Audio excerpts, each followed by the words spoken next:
She hid the ultrasound until the mafia boss read his name and whispered, "That's our child." The smell of burnt coffee and cheap grease clings to everything in this diner. It gets in your hair, under your nails, deep in your clothes. Some nights, I scrub my skin raw in the shower of my tiny apartment, but I can never get the scent of failure off me. My name is Juliette Moreau, at least, it used to be. For the last 5 months, I have been Jenna Martin, a ghost in dirty sneakers, working double shifts at the Claymore City all-night diner. My feet ache, not just a normal, end-of-the-day ache, but a deep, throbbing pain that starts in my heels and shoots up my calves. I am in my mid-20s, but most days I feel like I'm 100. I shift my weight, leaning against the steel counter, and press a hand to the small of my back. The ache there is new. It is a constant, dull reminder of every choice I have made.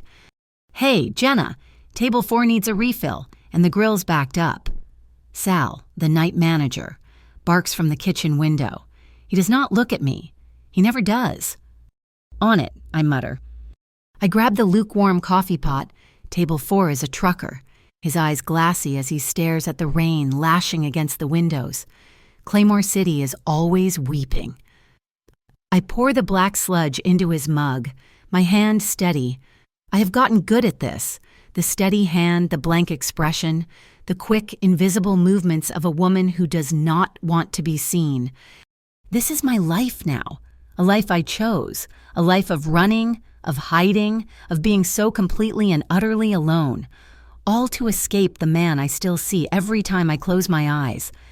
Luca, the memory of him hits me without warning. It is not a soft, gentle thing. It is a physical blow, a punch to the gut that almost makes me drop the pot. It is triggered by nothing. The metallic clatter of a fork, the low rumble of a truck engine, the particular way the shadows gather in the corner of the diner. Luca Romano, our relationship was not a whirlwind. A whirlwind is chaotic and messy and loud. What we had was secret. It was silent and deep and dangerous. It lasted only 3 months, but those 3 months undid my entire life. I was not supposed to meet him. I was a catering waitress, working a high-end party at some glass tower downtown. I was clearing plates when he spoke. "You missed one." His voice, I hear it in my sleep. It was low, with the unmistakable gravel of his Sicilian-American roots, a sound like whiskey pouring over stones. I turned, and the world tilted. He was not like the other men in their sharp suits, laughing too loudly. He was still watching, with eyes so dark they looked black. He was beautiful, in the way a panther is beautiful, all coiled power and lethal grace. He was the host, the owner of the penthouse, the owner of the building, the owner of half the city. He did not just look at me. He saw me. He saw the cracks in my polite waitress smile, the exhaustion I tried to hide, and I saw him, beneath the armor of his bespoke suit, beneath the reputation that preceded him, the whispers of Romano, of Mafia, of danger. I saw a flicker of something, a hidden vulnerability, a loneliness that mirrored my own. He found me in the service hallway an hour later. He did not corner me. He just stood there, blocking my path, a glass of amber liquid in his hand. "They are paying you to serve drinks," he said, "not to look like you are about to run." "I'm not running," I lied, my heart hammering. "No?" His mouth quirked in a smile that did not reach his eyes. "You've been looking at the exits all night." He knew. I was always looking for the exit. My whole life had been about escaping. A childhood with no money, a mother who gave up, a string of dead-end jobs. "What do you want, Mr. Romano?" "Juliette Moreau," he said, and the way my name sounded on his tongue made me shiver. "You work too hard, and you are sad." That was it. He did not proposition me. He did not threaten me. He just stated a fact, and in that moment, I felt seen for the first time in my life. Our nights were stolen. He would send a car, always black, always with no one in the back but me. It would take me to his penthouse, a place of glass and steel and silence. High above the dirty streets, we would not talk about what he did. We would not talk about the men with bulging coats who stood by his elevators. We would just be... I remember the first night he truly touched me. We were standing by the floor-to-the-ceiling windows, the lights of Claymore City sparkling below us like a carpet of fallen stars. He did not grab me.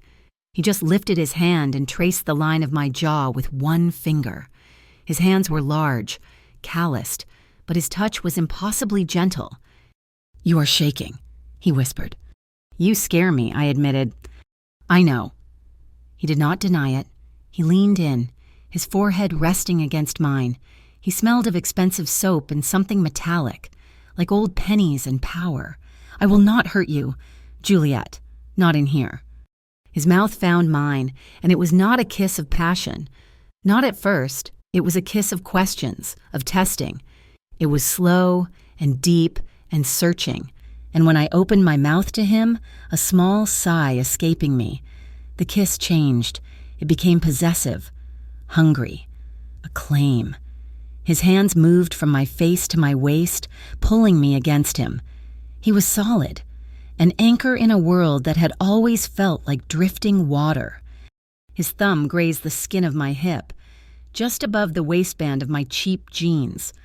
A jolt went through me, a heat that had nothing to do with the fireplace crackling across the room. I was lost. I wrapped my arms around his neck, holding on as if he were the only solid thing on earth. And for those few weeks, he was... In the dark, he was not just a mafia boss. He was just Luca. He would lie with his head in my lap, his eyes closed, and I would run my fingers through his thick, black hair. He would tell me about his mother, who died young, and the lemon trees in Sicily he barely remembered. He showed me the scars on his knuckles and the vulnerability he hid from the world. And I, like a fool, fell in love with him. "Refill," the trucker at table 4 shouts, jolting me back. I blink, the image of the penthouse dissolving into the harsh fluorescent glare of the diner. My hand is shaking. I grip the coffee pot tighter. "Sorry," I mutter and pour. I left Luca before he could leave me, or before his world destroyed me. The illusion of safety shattered one night. I was waiting for him in the penthouse. He was late. He finally walked in at 3 a.m, his suit immaculate, but with a single, dark reddish-brown stain on his white cuff. He did not see me in the darkened living room. He went to the bar, poured a whiskey, and downed it in one swallow. He leaned his hands on the marble bar. His head hung low, and his entire body vibrated with a tension so violent I could feel it from across the room. "Luca," I whispered. He flinched, spinning around, for 1 second, a single terrifying second. The man I knew was gone. In his place was a stranger, his eyes cold, flat, and dangerous. He did not just look at me, he looked through me. The mask slipped back into place. "Juliet, go to bed. I am busy." "You are bleeding," I said, nodding at his cuff. "It is not my blood." He said it so calmly, so simply, and in that moment, I knew.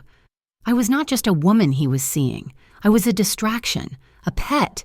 And outside that penthouse, his world was ruled by blood, by violence, by things I could not comprehend. I was a waitress. He was a kingpin. This was not a fairy tale. It was a tragedy waiting to happen. I decided to vanish that night. I waited until he was in the shower. I put on my coat, walked out of the penthouse, took the private elevator down, and never looked back. I threw away the burner phone he had given me. I quit my catering job. I packed a single bag, took a bus to the furthest, poorest part of Claymore City, and became Jenna Martin. I thought I had been clean. I thought I had gotten away. Then, 2 weeks later, the morning sickness started. I was in the bathroom of a new, cheap apartment, staring at 2 pink lines on a plastic stick I had bought from the dollar store. Pregnant, I was pregnant. I did not cry, I just laughed, a dry, harsh sound that bounced off the peeling tile. Of course. The one thing that could tie me to Luca Romano forever, the one part of him I could not run from, growing right inside me. My decision already made, solidified into something unbreakable. This was not just about me anymore. This was about my child. A child in his world? A Romano heir? That child would be a target from the moment it took its first breath. It would be a pawn in a game I did not understand. It would be surrounded by the violence that stained his cuffs. No, I would not let that happen. He would never know. I would raise this baby alone, in poverty, in anonymity. I would protect it. That was 5 months ago. My new life is a fortress of paranoia. I found a new job, this time as a hotel maid. It is anonymous work. Head down, headphones in, pushing a cart. No one talks to the maids. The clinic I go to is on the other side of town. I pay in cash. What little I can scrape together from my tips, I use my fake name. Jenna, we really need the father's medical history. Doctor, Evan said at my last appointment, her face kind but firm. It is important for the baby. Genetic conditions, blood type, family history of, well, anything. I felt the walls of the small examination room close in. My hands started to shake. He is not in the picture. I understand that, but even just a phone call. I can't, I snapped, harsher than I intended. The nurse looked up, surprised. I lowered my voice, clutching the thin paper sheet over my stomach. I do not know his family history. He's gone. I cannot contact him. Please, just do the best you can with just me.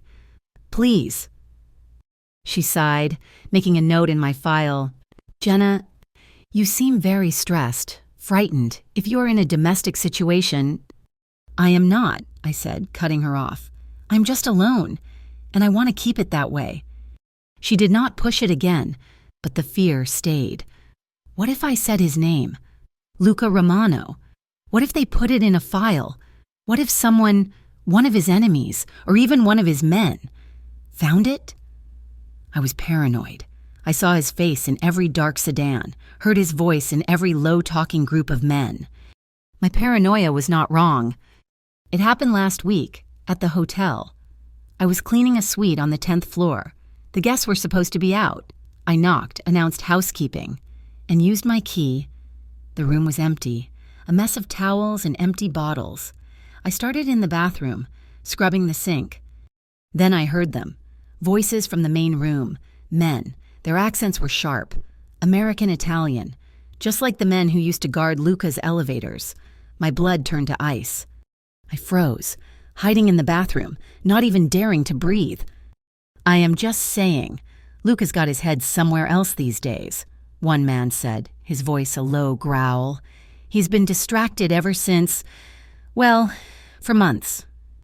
It is this business with Vito Mancini, a second voice said. Mancini is getting sloppy, ambitious. He thinks Luca's soft. Vito Mancini. The name hit me like a physical slap. I remembered him, a capo from a rival family. Though they were supposed to be allies, I had seen him once, at a dinner. He had looked at me like I was a steak he was deciding how to carve. His eyes were cold, dead. Luca had hated him. I remembered the tension between them, thick and sharp as a knife. Heard Vito's looking to expand. The first man said, he does not care who he clips to take Luca's position. And Luca? He's just sitting on his hands. It is not like him. Maybe he is just waiting, the second man said. Or maybe he is just... The door opened. I saw a shadow. I squeezed my eyes shut, clutching a bottle of glass cleaner, my only weapon. Lobby, the second man said. Come on, I hate this side of the river. The main door to the suite slammed shut.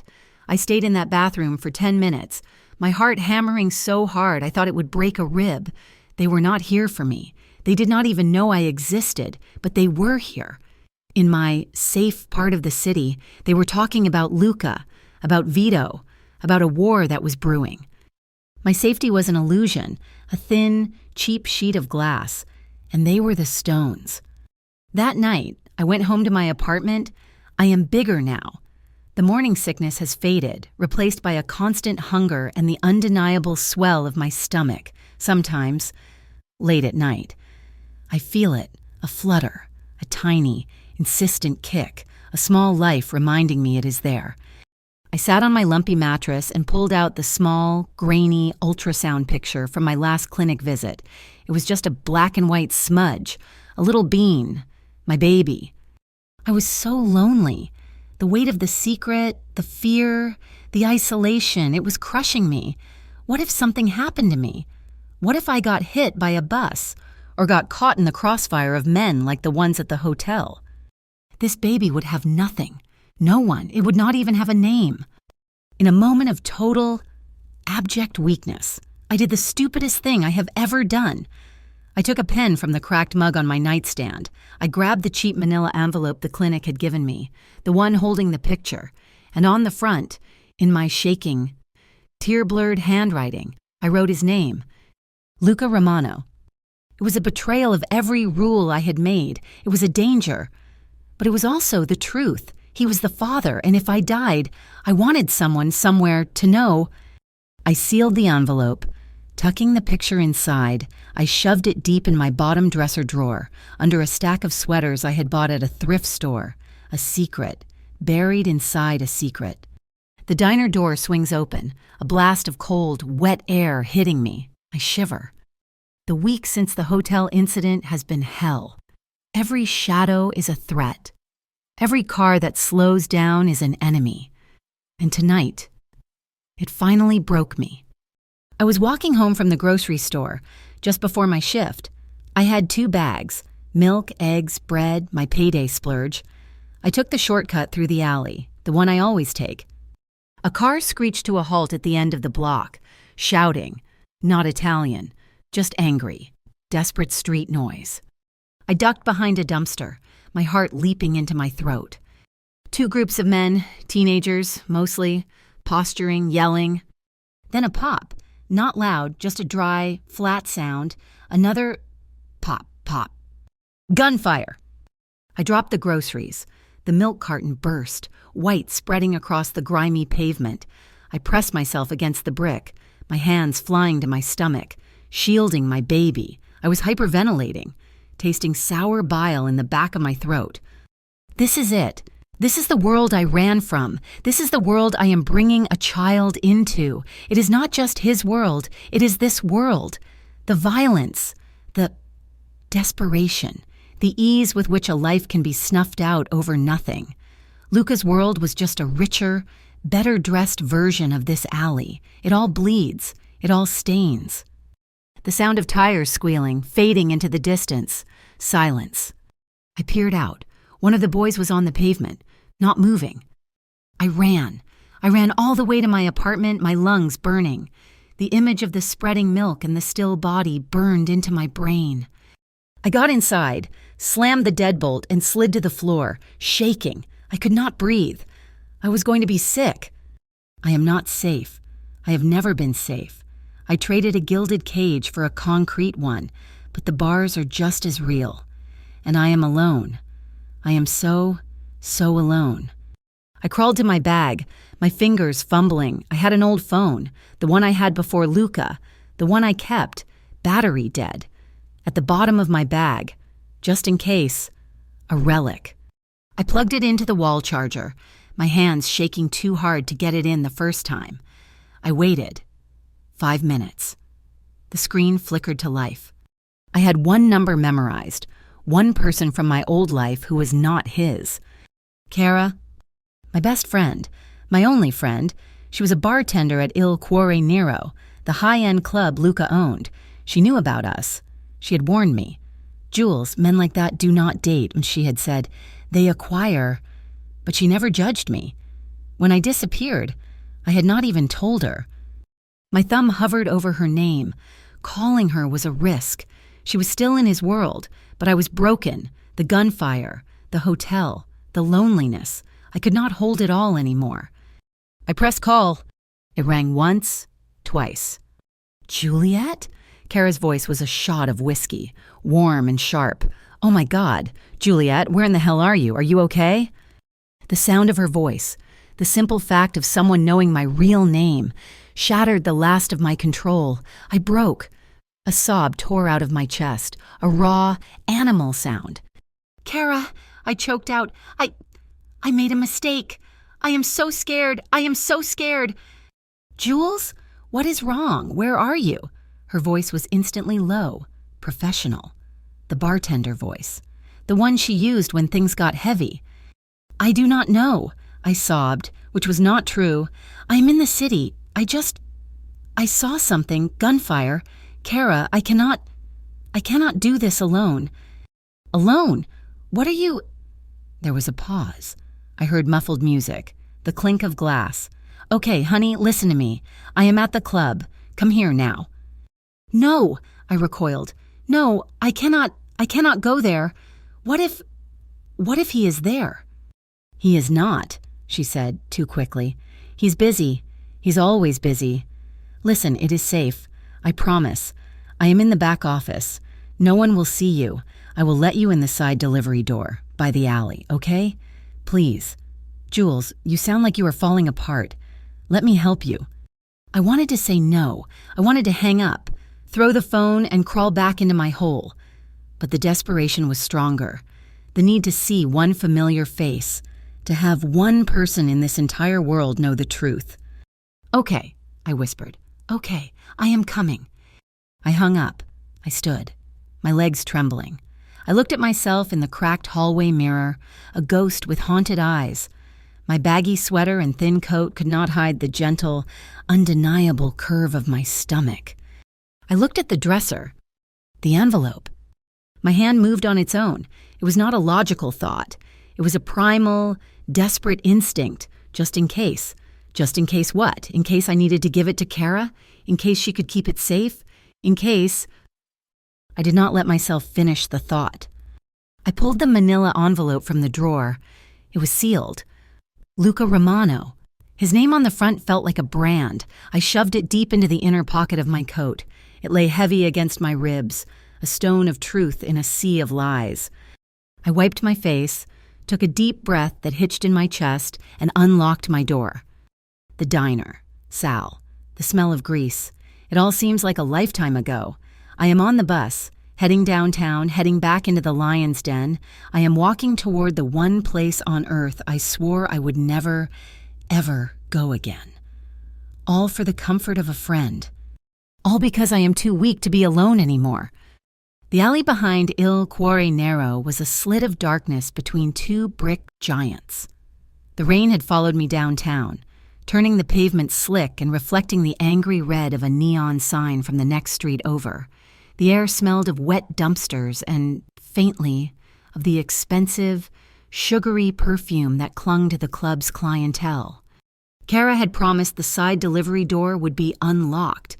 She had promised Luca was not here. I put my hand on the cold steel door, my fingers, numb from the bus ride, fumbled with the handle. It was heavy, but it opened with a well-oiled, expensive shush. I stepped inside, and the world changed. The chaotic noise of the city was instantly gone, replaced by the deep, muffled thump-thump-thump of a bass line. The alley's stench gave way to the smells of top-shelf whiskey, old leather, and something warm and spicy I associated with the holidays. The hallway was dimly lit, carpeted in a plush, blood-red velvet that absorbed my footsteps. Kara lied. I knew it the second I pushed through the padded door into the main club. I knew it before I even saw him. The air was different. It was charged, electric. All the oxygen sucked into one corner of the room. The club was dark, decadent, a sea of shadows and flickering candlelight. Kara was behind the bar, her red hair a beacon, but she was not looking at me. She was frozen, her eyes fixed on the darkest booth, the one tucked away in the back corner, elevated just slightly above the rest. And in that booth, he sat. Luca. He was not the man from my memories, the one who had whispered about his mother with his head in my lap. This was the man who owned the city.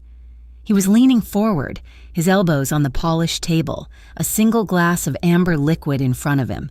He was in a suit, dark and perfect, no tie. His dark hair was a little longer than I remembered. He was not looking at anyone else. He was staring directly at me. His expression was not one of surprise. It was not anger. It was nothing. He was perfectly, terrifyingly still, unreadable. The predator who has just watched the prey walk calmly, stupidly, into its den. My breath hitched. My first instinct, the one I had lived by for 5 months, screamed at me to run, turn around, go back out the steel door, and disappear into the rain. But I could not move. His gaze held me, pinned me in place from across the room. He did not stand, he did not gesture. He just tilted his head, a silent command. Come here. The walk across that room was the longest of my life. The music seemed to fade. The laughter of the patrons blurred into a dull roar. Every step, I felt his eyes on me, cataloging, dissecting. I clutched the strap of my cheap purse, my knuckles white. I could feel the stiff rectangle of the manila envelope in my coat pocket, heavy as a brick against my ribs. I stopped a few feet from his table. His guards, 2 mountains in suits, stood nearby. They, too, were watching me. "Hello, Luca," I whispered. My voice was a reedy, pathetic thing. He did not answer. He just looked at me. His dark eyes raked over my face, my cheap coat, my damp hair. It was not a look of desire. It was an assessment. "Sit," he said. His voice was just as I remembered, low, gravelly, a sound that bypassed my ears and went straight to my spine. I did not sit. I was here to see Kara. A flicker of something, impatience, perhaps, crossed his face. He stood. He was taller than I remembered, or maybe I was just smaller now. He moved from the booth in one fluid, silent motion. He did not come to me. He came for me. He reached me in 2 strides, his hand closed around my upper arm. His grip was not violent, but it was absolute. It was steel. Not here. He did not pull me. He guided me, turning me around and steering me toward a dark hallway I had never seen. It was the same as being dragged, but with the terrifying politeness of a man who did not need to use force. He did not care what I wanted.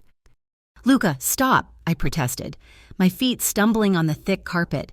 "You do not understand. I needed to see a friend." He pushed open a heavy oak door and guided me inside. It was an office, his office, dark wood, leather chairs, a massive desk. The only light came from a green banker's lamp, casting the room in shadows. The windows behind him were black, showing nothing but the reflection of the room. The silence in here was total. He let go of my arm and shut the door. The click of the lock was the loudest sound I had ever heard. He turned to face me. He did not move closer. He just stood by the door, watching me. "You have been gone," he stated. It was not a question. 5 months, 3 weeks, 4 days. My stomach lurched. He had been counting. "I had to go," I whispered, backing away until my legs hit the edge of his desk. "Why?" His voice was cold. It was the voice from that last night, the voice that said, "It is not my blood. Why are you here, Juliet? Why now?" "I told you. Kara, I was just passing through. I missed her." The lie sounded thin and stupid even to my own ears. "Passing through?" He took a step closer, his eyes narrowing. He was searching my face, my body, and I knew what he was seeing. I had seen it in the mirror every day. I was paler. I was thinner in the face, dark circles under my eyes from the exhaustion and the fear. I was tired. I was so tired. "You are lying," he said, his voice dropping to a near whisper. "You look sick. Are you in trouble? Do you need money?"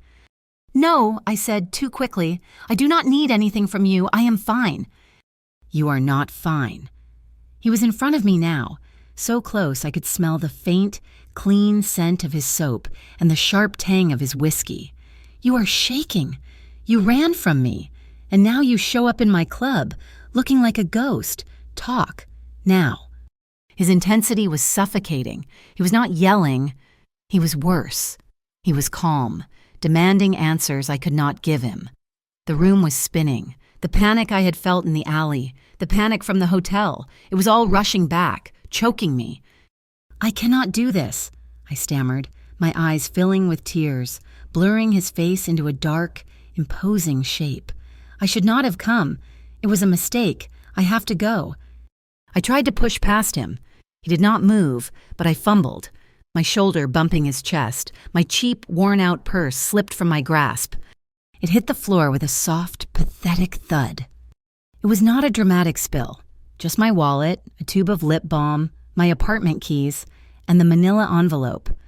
It landed face up on the dark Persian rug. We both froze. I stared at it, my blood turning to ice. I could see my own handwriting, shaky and desperate, illuminated in the green lamplight. Luca Romano. I lunged for it, but he was faster. He bent, his movements impossibly graceful, and picked it up.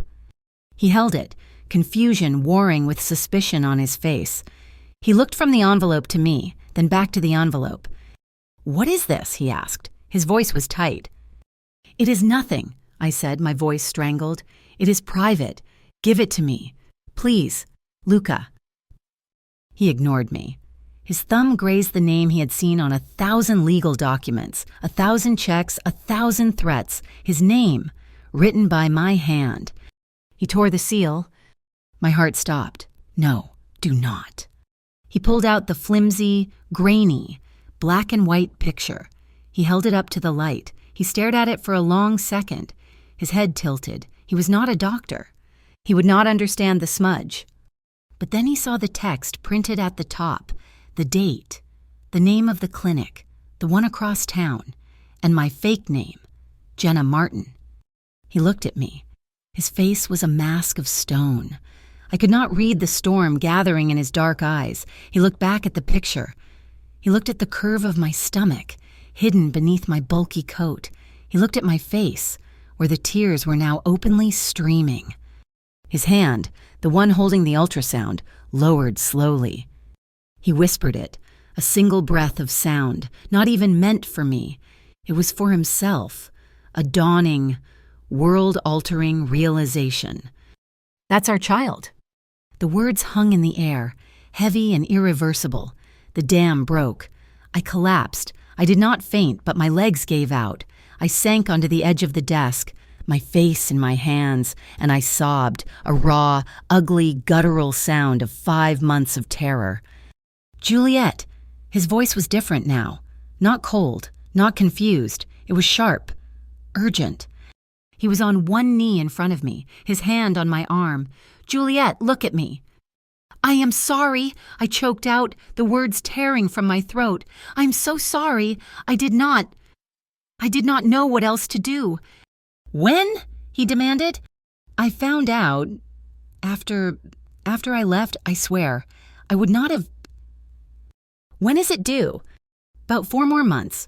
Late February, I think." He closed his eyes. A muscle in his jaw clenched so hard I thought it would break. He rose to his feet, not taking his eyes off me. He was not confused anymore. He was furious. "I am sorry," I whispered again, terrified of this new, cold rage. "I was going to tell you, I was scared." "Scared?" he repeated. His voice was low, but it vibrated with a contained violence that was more frightening than any shout. "You were scared." He turned away from me, pacing once, twice, a panther in a cage. He ran a hand through his hair. "You ran from me. You disappeared. You changed your name." He looked at the ultrasound picture again. "Jenna Martin. Jenna Martin. You took my child." "And you became Jenna Martin?" "I had to," I cried, finally finding my voice, finding the anger beneath my fear. "I had to protect him, or her. I do not even know what it is." "Protect it from me?" "From this." I gestured around the opulent office, at the locked door. "From your world. Luca, I saw you that last night, the blood on your cuff. You told me it was not yours. Do you think I am stupid? Do you think I wanted that for my baby? To be born into a world where that is normal? Where men carry guns and settle arguments in alleys?" I was on my feet now, tears streaming down my face, my hands clenched. I grew up with nothing, Luca. But at least I grew up safe. I was not going to bring a child into a war. I was not going to make him a target, or a pawn. I was protecting him from Vito Mancini, from all of it. I heard men at my job talking about him, about a war. You think I want my baby near that? Where did you hear that?" he asked, his rage momentarily eclipsed by sharp, cold focus. "At the hotel, the job I got as a maid, because I had no money." I was screaming now. I have been living in a cheap apartment, terrified every second of every day. I have been working 2 jobs, scrubbing toilets and worrying about how I am going to pay for a doctor. I have been alone. I have been so alone and so scared. The fight went out of me. I leaned back against the desk, my hands moving to my stomach, a gesture I had not even realized was a habit. I ran to keep my baby safe, and I would do it again. The silence in the room was absolute. Luca stood by the window, his back to me. His shoulders were rigid. I thought he was going to tell me to get out, that I was trash, that I had no right. When he finally spoke, his voice was thick, almost unrecognizable. "You have been alone," and he said, not turning around. "You have been scrubbing floors. You have been scared." He turned, and the fury I had seen was gone. Or, no, it was not gone, it was just aimed in a different direction. His face was pale, his eyes were not cold, they were burning. It was the most terrifying expression I had ever seen. It was the look of a man who was about to burn the world to the ground. "He's not angry at me?" I realized with a jolt. "He's not angry at me at all. He is furious," I thought, "that I was in danger, that I was unprotected." "You have been carrying my child," he whispered, "for 5 months, alone, scared, hiding, while those bastards were close enough to—" He could not finish the sentence. He slammed his fist once into the solid oak of his desk. The lamp jumped. I flinched. "Luca, you are coming with me," he said. It was not a request. It was a command. "What? No, I'm not." "Yes, you are." He was in front of me, his hands on my shoulders. His grip was firm, anchoring. "Juliet, listen to me. You were right to be scared, but you were wrong to run. You did not run to safety. You ran right into the line of fire. You have been walking around this city, unprotected, with my son inside you." "I do not know if it is a son," I whispered, overwhelmed. "Yeah, it does not matter," he said, his voice raw. "It is mine, and you are mine, and I have let you be out there, alone. God, Juliet." His expression broke. For 1 second, the mask of the boss cracked, and I saw the man from the penthouse, the one who had confessed his loneliness to me. "I thought you just left. I thought you were bored. I thought—" He shook his head, the anger returning. "You are not safe here. You are not safe anywhere but with me. You are coming to a safe house. Now." "A safe house, like a prisoner?" "Like you are protected," he countered, his voice rising. "Like you are the most valuable thing in my world, which you are. You and this baby. You will have guards. You will have doctors. You will have everything. But you will not be alone, and you will not be scared. Not again." I looked into his eyes. He meant it. This was not a negotiation. My life as Jenna Martin was over. It had ended the moment I walked into this club. "Okay," I whispered. "Okay, Luca." The journey was a blur. One of his guards, a man built like a refrigerator, named Sal, drove us. We sat in the back of an armored black sedan, the kind I used to see and cross the street to avoid. We sat in silence. I stared out the tinted window at the rainy city. My city, that suddenly did not feel like mine at all. Luca just stared straight ahead, his jaw tight, his hand on his knee, clenching and unclenching. The safe house was not his penthouse. It was an apartment, but it was just as high, just as luxurious. It was all white and glass and steel, but it felt sterile, unlived in. "No one knows about this place," Luca said, his voice flat as he locked the door behind us. "Sal will be outside the door. Another man is downstairs. No one gets in." I just nodded, my coat still on. I felt like a stray dog, wet and dirty, dragged into a palace. "Go," he he said, gesturing to a hallway. Shower. There are clothes in the closet, robes, whatever. I will get you food. I did as I was told. The shower was scalding hot. I stood under the water for 20 minutes, my mind blank, just trying to wash off the grime of the diner, the smell of the alley, the terror of the last few hours. I found a thick white cashmere robe in the bedroom closet and wrapped myself in it. When I came out, he was waiting. He had not gotten food.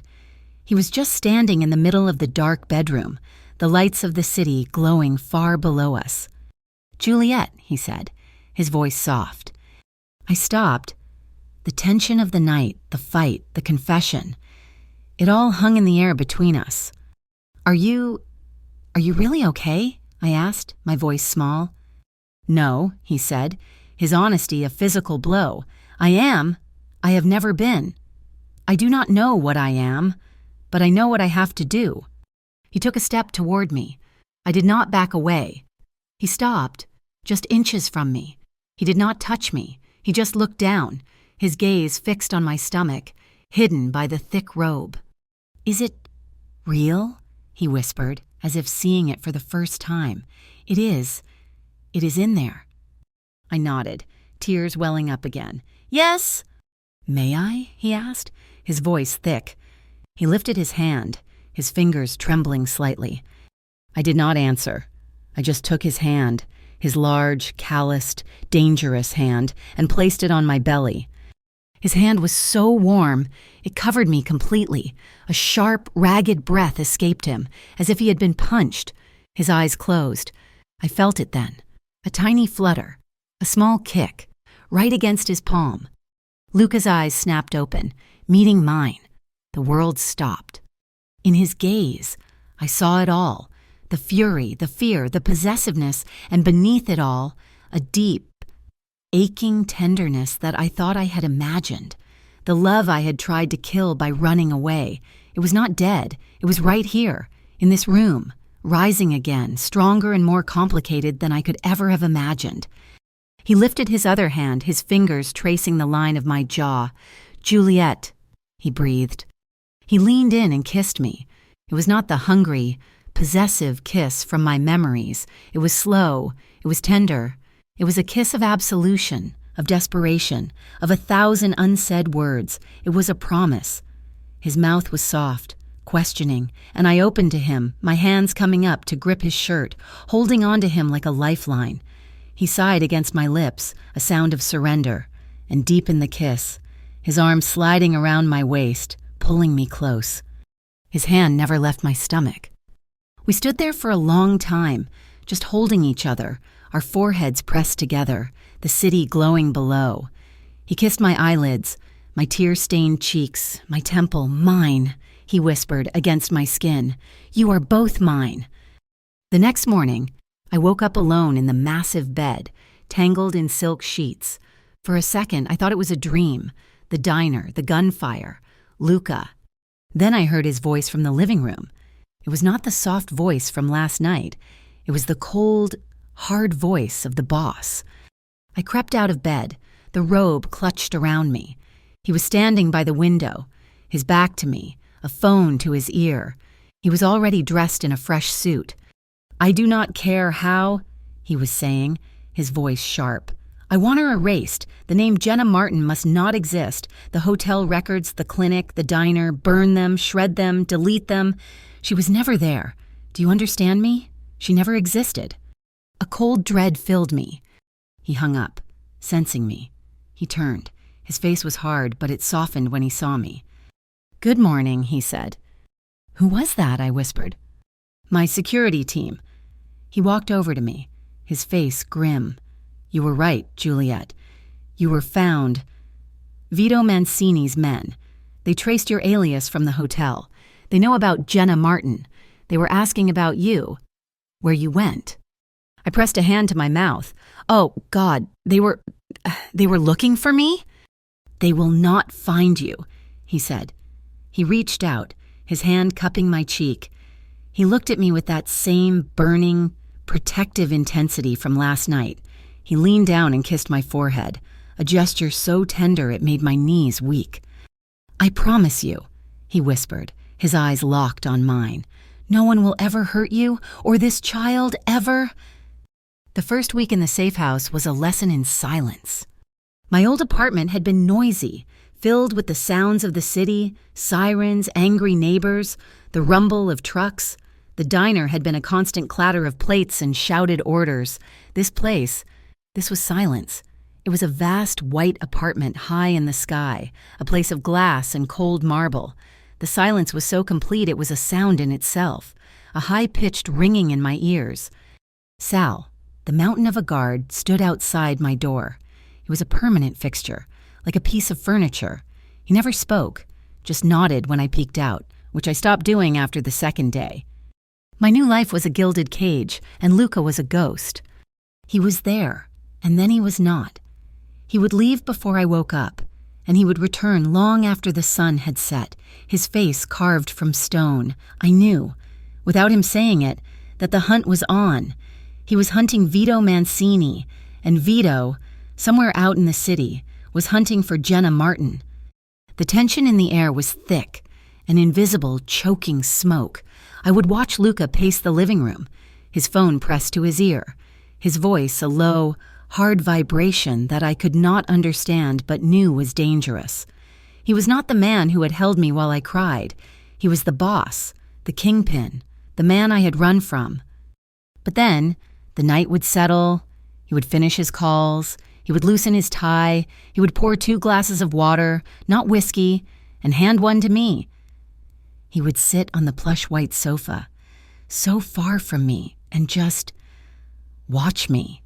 After an hour of this crushing silence, I could not take it anymore. I moved from my chair and sat on the sofa, not next to him, but on the other end. He did not look at me. He just stared at the city lights. After a long minute, he reached across the cushions and took my hand. His hand was large, warm, and calloused. He did not say a word. He just held it, his thumb rubbed slow, absent circles on my knuckles. This became our routine. We would sit for hours in total silence, just holding hands, a guard at the door, a city of enemies below, and this man who was both my captor and my protector, holding my hand like I was the only thing keeping him tethered to the world. I was adapting, a new doctor, a woman this time, with kind eyes and a briefcase full of equipment, came to the apartment. She did not ask about the father, she just called me Miss Moreau, and said the baby sounded strong. Food appeared, delivered by silent men who never made eye contact. Clothes, soft and new, filled the empty closets, cashmere sweaters, silk pajamas, clothes I had only ever seen in magazines. I was being kept. One evening, I was rubbing my stomach. The baby was active, a constant rolling flutter. "What is it?" Luca asked, his voice startling me. He was standing in the doorway, watching me. I think it needs, well, everything," I said, a small, awkward laugh escaping me. "I do not have a crib or, things." He just nodded, his expression unreadable. "I will handle it." I expected him to make a call, to have an assistant order a nursery full of furniture, but he did not. The next afternoon, he came home early. It was the first time I'd seen him in daylight in days. He was not wearing a suit. He was in dark jeans and a black Henley that stretched across his shoulders. His tie was gone, his hair was slightly messy, and he looked flustered. He was carrying one large, expensive-looking white bag. He put the bag on the sofa. He did not look at me. He just cleared his throat. "I went out," he said, as if this were a major announcement. You went shopping?" "You said the baby needed things." He nudged the bag with his hand. "So, I got things." He looked so completely out of his element. This man who commanded a dozen crews, standing in front of a shopping bag like it was a live bomb. A bubble of something I had not felt in months. Not fear, not sadness, but something light rose in my chest. I sat on the floor and cautiously looked inside. The first thing I pulled out was a pair of socks. They were impossibly small, pale gray, and knitted from the softest wool. I held them in the palm of my hand. They were so tiny. They said that was standard, Luca said, his voice gruff. He was pretending to look at the window. I reached back in, a blanket, the color of pale yellow, so soft it felt like spun clouds, and under that, a stuffed animal. It was a simple brown bear, with a stitched nose and small black button eyes. It was sturdy, practical. I looked at the bear. I looked at the tiny socks. I looked at this dangerous, powerful man who was pretending he was not terrified. And I smiled. It was not a small, wobbly smile. It was a real one. A smile that started in my chest and broke across my face, so wide my cheeks hurt. It was the first time I had smiled in 5 months. "You bought a bear, Luca?" I whispered. He finally looked at me. He saw my smile, and the tension in his shoulders eased. Just a fraction, a small, almost invisible smile touched the corner of his own mouth. "It is practical," he muttered. I laughed, a real, actual laugh. I put the bear down and stood up. I walked over to him, and before he could move, before the boss could react, I wrapped my arms around his waist and buried my face in his chest. He was stiff. For a full 3 seconds. He was a statue. Then his arms came around me, pulling me so tight I could barely breathe. He buried his face in my hair, and I felt him inhale, a long, ragged breath. We just stood there, in the middle of the silent room, holding each other. The fear, the guards, the city, it all faded away. It was just us, just Luca. "Thank you," I whispered against his shirt. He did not say, "You are welcome," and he just held me tighter. That night, the mood shifted. The small moment of peace, the gift of the bear, had broken something open. I was changing into one of the soft sleeping shirts he had bought me. I was standing in the dim light of the bedroom, my back to the door. "Juliet." I turned, and he was standing there, watching me. His gaze was not on my face, it was on my stomach. The shirt had not covered it. My belly was bare, swollen and round, and marked with the thin, silvery pink lines that had appeared in the last few weeks. My first instinct was to pull the shirt down, to hide. I was self-conscious, ashamed of the marks, the proof of how my body was straining, breaking. He must have seen my hand move. "Do not," he said, his voice quiet. He walked toward me, his eyes never leaving my stomach. He stopped right in front of me, so close I could feel the heat radiating from his body. He did not look disgusted. He did not look angry. He looked reverent. He slowly knelt in front of me. I tensed, my hands balling into fists at my sides. He placed one hand gently on my hip, his thumb grazing my skin, and then he leaned in. His lips, warm and impossibly soft, pressed against the stretch marks on the side of my belly. I gasped, my eyes squeezing shut, a tear rolled down my cheek. He kissed the marks again, a slow, deliberate press of his mouth, a gesture of pure, unadulterated worship. He looked up at me, his dark eyes intense, his hand still warm on my skin. "You are building our child," he whispered, his voice thick. This is beautiful. I am proud of you, Juliet. So proud of your body." No one had ever said they were proud of me. Not for anything. I was just a waitress, a ghost, a runner. But he was proud of me. For this. I was openly crying now, silent tears of a release so profound it left me shaking. He stood, his hands moving to cup my face, his thumbs wiping away the tears. "You are beautiful," he breathed, "all of you." He kissed me. It was not the desperate, questioning kiss from the night he found me. This was different. This was ownership. This was possession. This was a man claiming his territory. His mouth was hungry, but not rough.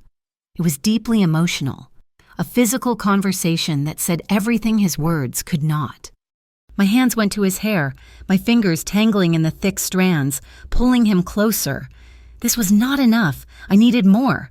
I needed all of him to erase the fear, to ground me. His hands slid down my back, over my hips, his fingers digging into my skin. He lifted me as if I weighed nothing, and I wrapped my legs around his waist, my body flush against his. He carried me to the bed, never breaking the kiss. We fell onto the soft sheets, a tangle of limbs. His mouth left mine, tracing a line of fire down my jaw, my neck, to my collarbone. I arched against him, a sound, half sigh, half moan, escaping my throat. His hand, the one that had held mine in silence, was now splayed flat across my belly, a possessive, protective, gentle weight. He kissed me again, his lips brushing mine, his breath hot. "Mine," he whispered, a breathless confession against my mouth. "Yours," I breathed back, and it was the truest thing I had ever said. We moved together, a slow, deep rhythm of touch and response. It was not the frantic, stolen passion of our past. This was more physical. Yes, but it was anchored in the reality of the child between us. Every touch was gentle. Every kiss was deep. His hands trembled slightly as they moved over me, and mine clung to his shoulders, holding on tight. It was a desperate, tender, breathless confirmation that we were alive and we were in this together. Afterward, we lay tangled in the sheets, the rain lashing against the floor-to-ceiling windows. The city lights were a blurred watercolor of blue and gold. I was curled against his side, my head on his chest, his arm draped possessively over my waist. "What if it is a girl?" I whispered into the darkness. He was silent for a long time. I could feel the steady, slow beat of his heart beneath my ear. "Liliana," he said, his voice quiet. "After my mother." I lifted my head. This was more than a name. This was an invitation. He was sharing his past, his legacy, his mother. "Liliana," I repeated. "It is beautiful." "And a boy?" I asked. He stroked my hair. "He will have your strength," he said. "We will decide together." Together. The word hung in the air, a fragile promise. That fragile peace lasted for 3 days. 3 days of quiet hand-holding, of him kissing my belly, of us whispering names in the dark. And then the phone rang. It was a new phone, one of his secure devices. It was the only way I could talk to the outside world, though I had no one to call. Or so I thought. Luca was in the shower. The sound of the water was a distant hiss. I was in the living room, holding the stuffed bear. The phone vibrated on the coffee table. "Block number." My heart hammered. Only one person had the number to this phone, Luca. It vibrated again. I picked it up. "Hello? Jules?" My blood ran cold. "Kara, oh my God, Kara, how did you get this?" "Shut up. Just listen to me," she whispered. Her voice was not the warm, sharp sound I knew. It was thin, reedy, and terrified. "You have to run. Now. You have to get out of there." "What? Kara, what are you talking about? I'm safe here." You are not," she sobbed, a hysterical edge to her voice. "He knows. Jules, Vito knows. He knows Luca is hiding someone. He saw. Oh God, Jules, I did not tell him. I swear."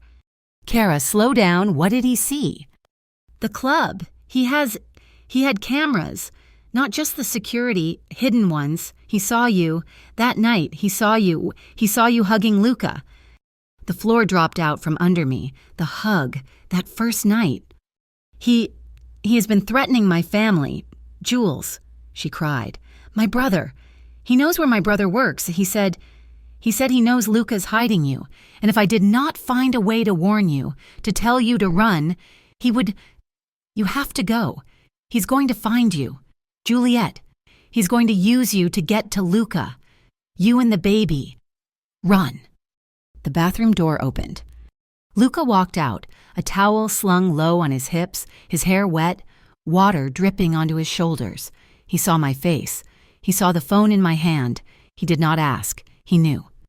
He crossed the room in 2 strides, his face a mask of stone, and took the phone from my hand. "Who is this, Seeds?" he barked into it. I watched. frozen as his face changed, the blood drained from it, the muscle in his jaw clenched. His eyes fixed on me, turned from concern to a flat, cold, terrifying stillness. "You stay put," he said into the phone, his voice a low, lethal command. "Do not move.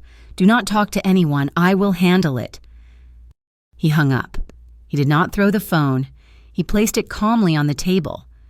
"Luca," I whispered, my hand outstretched. She is scared. He's threatening her. We have to help her." He did not look at me. He was already moving, walking to the intercom by the door. He pressed the button. "Sal, get Marco. Full sweep. Now. Electronics. Everything. This apartment is compromised." He turned back to me. All the warmth from the night before, all the tenderness, the man who had kissed my stretch marks and whispered his mother's name. He was gone. In his place was the kingpin. "Luca, what is happening?" I said, my voice trembling. He took a step back, creating a physical distance between us. His eyes were cold, not at me, but because of me. The fear had finally overtaken him. "You were right to be scared," he said, his voice flat, devoid of all emotion. "But you brought this to my door." "No, I did not know." "He knows," Luca snarled, cutting me off. "He was not talking to me. He was talking to the world. He knows. He is threatening us. He is threatening my child." He finally looked at me, and his eyes were the eyes of a stranger, the eyes of a man who was terrified. And when Luca Romano was terrified, he became lethal. "You are not to leave this room," he commanded. "Do not answer any more calls. Do not touch anything. We are moving. Now." He turned his back on me, striding into the bedroom. I heard him barking orders into another phone, his voice hard and fast. I stood alone in the silent living room, clutching the small, practical bear. The silence was back, but it was not peaceful anymore. It was the silence of a tomb. He was cold, he was distant, and I was trapped in the cage with the lion, just as the hunters were finding the bars. We moved, not back to the white-on-white sterile apartment, but to his real home, the penthouse, the glass tower I had run from, the one that held all our memories, was now our fortress. It was familiar, but everything was wrong. The silence was heavier here, reinforced. Sal, my previous guard, was now just one of many. There were 2 men at the elevator, one at the service entrance, and Sal, silent as stone, outside the bedroom door. And Luca was gone. Not physically. He was here. He slept in the same bed, but he slept on the far edge, his back to me, a rigid line of muscle and tension. He was in the apartment, but he was lost in a fog of war. He spent his days in his office, the door closed, his voice a low, angry murmur of calls. When he emerged, his eyes were hard. He looked at the guards. He looked at the windows. He looked at my stomach. But he did not look at me. The man who had kissed my stretch marks, who had whispered his mother's name in the dark, had vanished. In his place was the kingpin, cold and absolute, and I was trapped. This was not a physical prison. It was an emotional one. This was the coldness I had always feared, my entire life. I had watched my mother wait for a man who had stopped seeing her. My father had not left with a suitcase and a dramatic slam of the door. He had just evaporated. He had sat at the same dinner table, but his eyes were vacant, his touch, when it happened at all, was accidental, impersonal. He had turned cold, and my mother had withered. Now, I saw the same shadow falling over Luca. He was providing for me, the finest foods, the softest clothes, a team of doctors on call, but he was not here. He was treating me like an asset, a precious thing to be locked in a vault, and I was terrified. Terrified that once the baby was born, once the asset was secured, he would have no more use for me. I would become a fixture in his penthouse, a ghost in a gilded cage, just like my mother. I lasted 3 days in this new Cold War. On the 4th night, I could not breathe. The silence was too loud. He was standing by the floor-to-ceiling windows, a glass of water in his hand, staring down at the city lights. He had not spoken to me in hours. "You are not here," I whispered. He did not turn. "I'm right here, Juliet. I am not leaving." "You are not," I said, my voice rising, shaky. I stood up from the sofa, my hands clenching at my sides. "You are in this room, but you are a million miles away. You do not talk to me. You do not touch me. You do not look at me. Not at my face." He turned slowly. His face was a mask of exhaustion. "My entire operation is focused on one thing, keeping you breathing, keeping this family safe. What else do you want from me?" "I want you," I cried, the tears I had been fighting finally breaking free.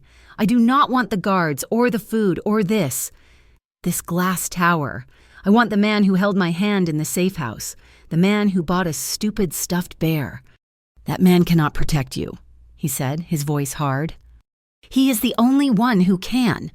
I took a step closer, my hand unconsciously moving to my belly. "This man, this boss, you are just as dangerous as Vito. You are scaring me just as much as he is." His face tightened. "That is ridiculous." "Is it?" I was sobbing now, the deep, gut-wrenching sobs of my deepest fear. "I know this. I have seen this before.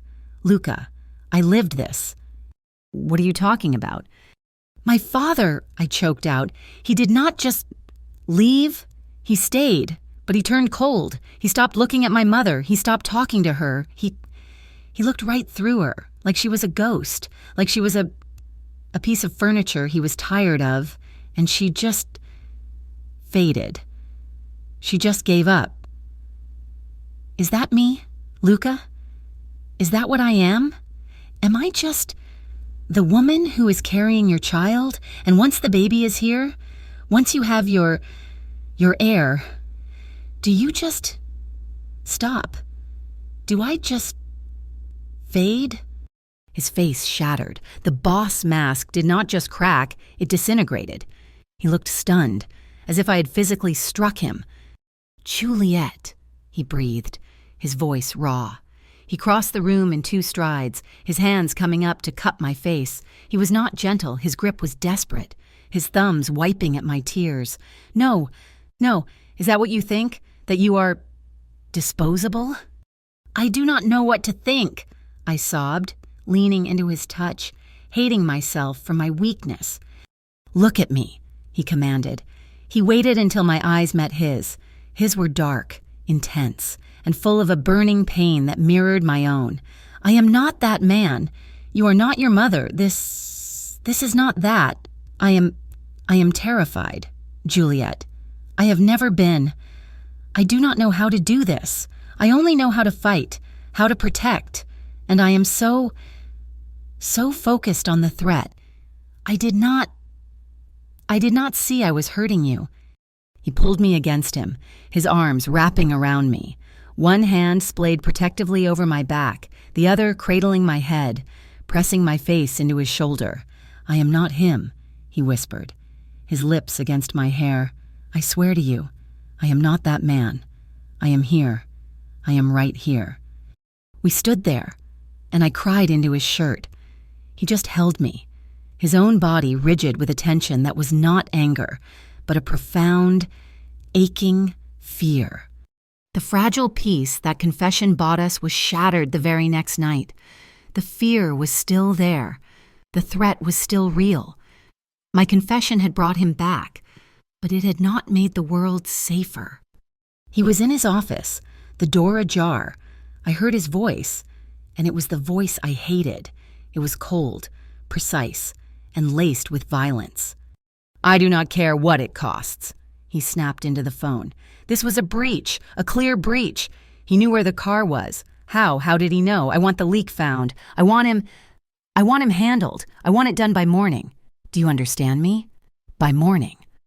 He slammed the phone down.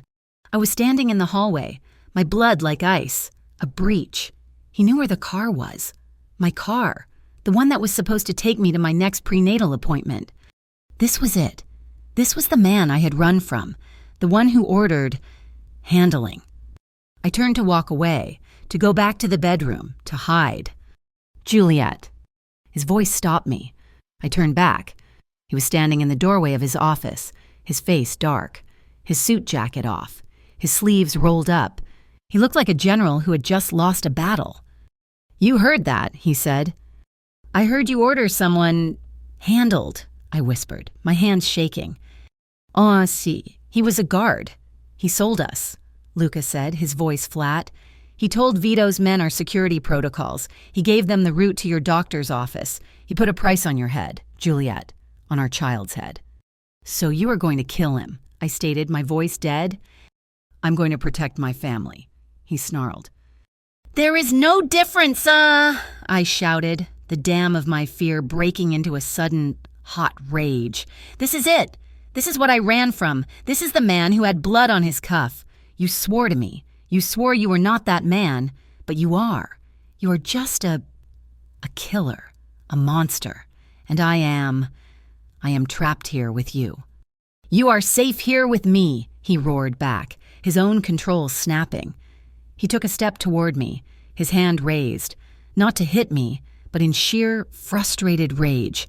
"Where else would you go? Back to your diner? Back to Jenna Martin? Vito is waiting for that. He's waiting for you to be that stupid, to be alone, so he can take you, so he can cut my child out of you and leave you in a dumpster. Is that what you want?" His words hit me like a physical blow. "No. I'm doing what I have to do," he yelled. "And I cannot live like this," I screamed, backing away. I cannot bring a baby into this hate. I will not. I am leaving." It was a bluff, a desperate, terrified, childish bluff. I turned and grabbed the soft cashmere coat he had bought me from the closet, the symbol of my prison.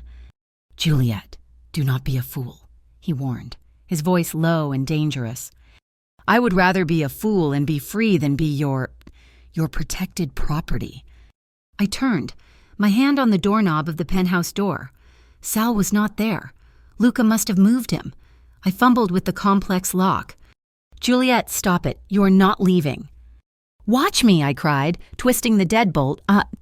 And then a pain. It was not a cramp. It was a white-hot, sharp, crippling vice that seized my entire lower body. It stole my breath. It was so sudden, so violent, that my vision blurred.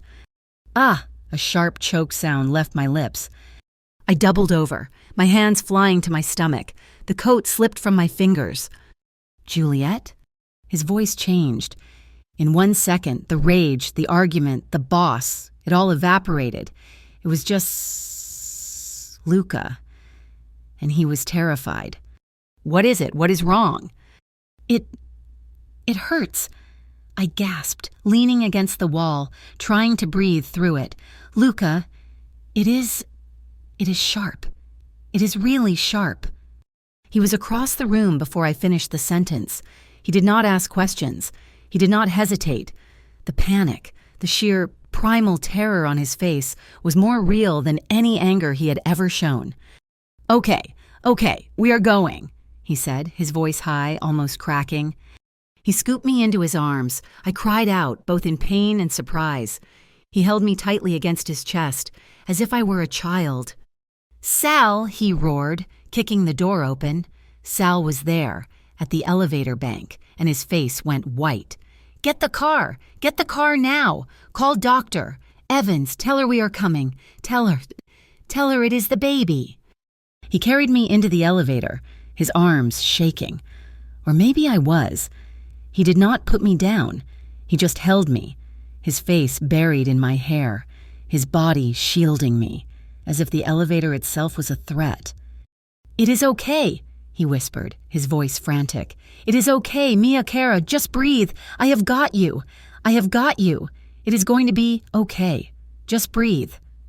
The drive was a blur of red lights and the sound of Luca's voice, a constant, desperate litany of promises. He held my hand so tightly I thought my bones would crack. The clinic was a private, sterile, white place. Doctor. Evans was waiting. They rushed me into a room. Luca never let go of my hand, not when they put the monitor on my stomach. Not when they took my blood." He stood by the bed, a silent, pale, terrified statue, his eyes locked on my face. "After an eternity, doctor." Evans pulled the ultrasound wand away and sighed, a small smile on her face. "Well," she said, "the good news is you are not in labor." Luca sagged, his free hand gripping the bed rail. What was it?" I whispered, my body still trembling from the aftershocks. "A scare," the doctor said, her voice kind but firm. "A very bad one. You are severely dehydrated, Juliet, and you are exhausted. Your blood pressure is high. The stress. Your body is reacting to the stress." Those were Braxton Hicks contractions, but they were brought on by a perfect storm of panic and dehydration. You have to rest. You have to calm down. She looked pointedly at Luca. "Both of you." He just nodded, his throat working. They kept me overnight for observation. Luca did not leave. He refused the comfortable chair the nurse offered. He sat on the small, hard stool by my bedside, his suit jacket gone, his tie pulled loose. He just stayed. He held my hand. He did not sleep. Every time I drifted off and woke again, his dark, shadowed eyes were on me. At dawn, the gray, sterile light of the clinic filled the room. I woke, but I kept my eyes closed. I felt him move. He stood up, stretching his back. He did not walk away. He just stood over me. I felt the warmth of his hand, large and gentle, settle on my stomach, on top of the thin blanket. He was silent for a long time. I could hear him breathing, a slow, unsteady rhythm. Then he spoke. His voice was a raw whisper. Not meant for me. It was meant for the baby. You stay in there," he murmured, his thumb rubbing a slow circle on my belly. "You hear me? You stay safe. Your mother, she is scared. She is so scared, and I did that. I scared her." He paused, his breath hitching. I am so focused on the world. I scared her, but I am going to fix it. I swear to you. I am going to fix this. I am not him. I am not my father. I will not be that man." My eyes still closed, filled with tears. This was the truth. This was the man who had knelt on the floor and kissed my skin. This was the man I loved. When we got back to the penthouse the next morning, the tension was gone. The argument was a distant, painful memory. Luca was quiet, but it was not the cold, distant quiet from before. It was a gentle, protective silence. He made me sit on the sofa, put a blanket over my legs, and brought me a tall glass of water. He sat in the chair opposite me, not far, just respectful. "My mother," he said, his voice quiet. I looked at him, surprised. You said you were afraid I would be like your father," he said, staring at his hands. I am terrified of being like mine." He looked at me, his eyes dark and vulnerable. "My mother, Liliana, she did not just die young, she faded, just like you said. My father was busy. He was running the family. He was me. He did not see that she was sad, that she was drowning. He was careless with her. And she took too many pills one night. They called it an accident."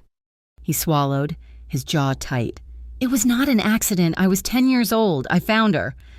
"Oh, Luca," I breathed, my hand covering my mouth. "I swore on her grave," he said, his voice raw, "that I would never be that careless, that I would never let someone I loved fade, that I would never be so busy protecting my legacy that I lost my family. And last night, in that hospital, I saw you, and I was doing it. I was doing the exact same thing." He stood up and knelt in front of me, just as he had done before. He took my hands. "I am not that man.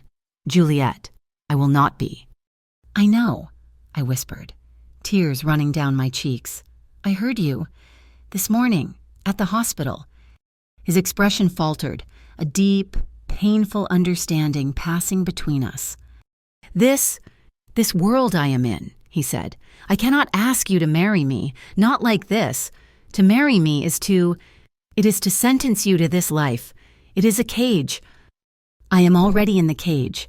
Luca, I said softly. Then, I want to give you the seal, he said. The Romano seal. It is not. It is not a ring. It is more than that. It is a shield. It is an announcement. It marks you. It marks our child. It tells every man I know, Vito, my capos, the entire commission, that you are part of me, that to touch you, to even look at you, is to declare war on me. It is not a proposal of marriage.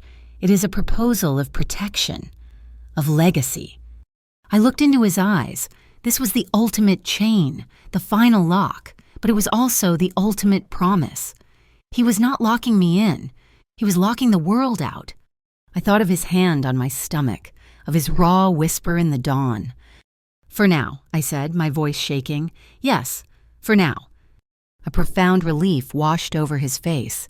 He kissed my hands, a long, reverent press of his lips. The next few days were quiet. Luca was still the boss, but he was my Luca again.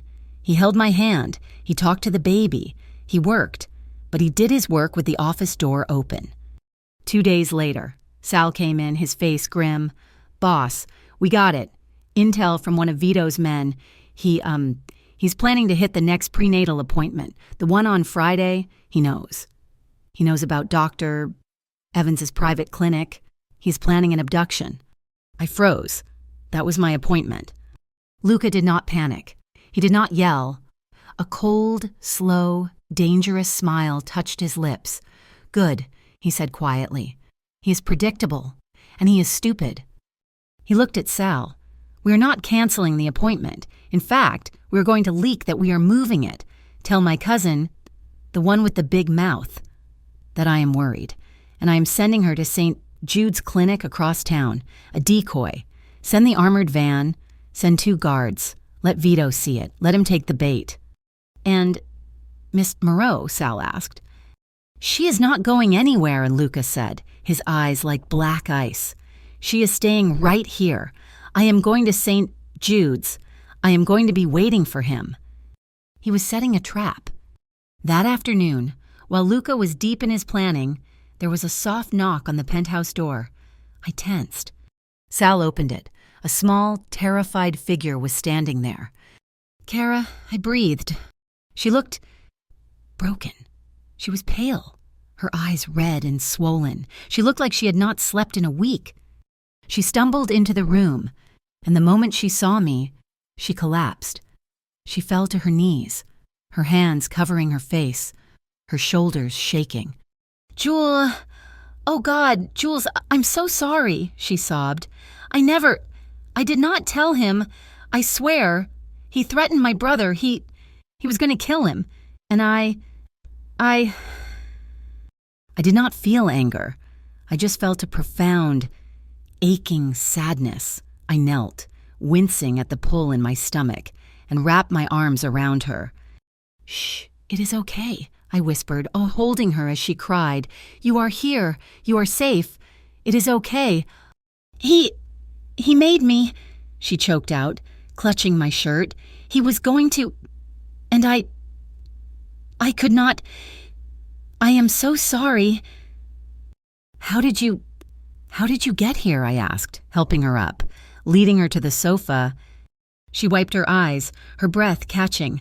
Luca, she whispered, her voice full of awe. His men, they found me.